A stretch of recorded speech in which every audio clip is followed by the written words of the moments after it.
Monday I got a call from a home for unwed mothers not too far from my house. They'd heard about the stakes and they wanted to put them around the facility. This is a place where women go when they have a baby and have nowhere else to go.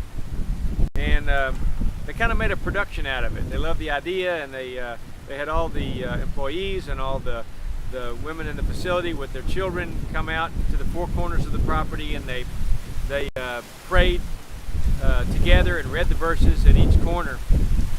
And a couple weeks later, they asked me to come do a Bible study. And Wednesday night, 9 o'clock, all the babies are in bed, and they have people come in and do Bible study. And so I told them all the stories about the stakes and things, how this got started. And I kind of paused at one point, and one of the ladies said, "This makes perfect sense." And I said, "What does? What do you mean?" She said, "Oh, we were all fussing and fighting and arguing all the time until we staked out the facility. Everything changed. We're all getting along great now." And another lady said, "And I was having nightmares every night till we staked out the facility, and they stopped. I haven't had any nightmares since that happened."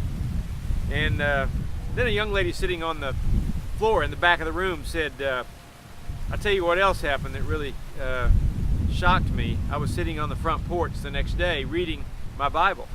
And we're on the corner here. There's a street that comes along both sides. And this man came walking down the street toward me, and he was scary. He was evil. That's all I know. That's the only way I can describe it. And he started talking to me, and I got scared. I didn't want to upset him, but I was scared to talk to him. And so he got closer and closer, and he started to step up on the property. There was actually a curb and a little bit of grass, and then a sidewalk. And you had to kind of step over the grass to get to the sidewalk from the street. And we had staked out the sidewalk. So when he got to the property and started to step up onto the property, he raised his foot up to step in, and he froze in midair.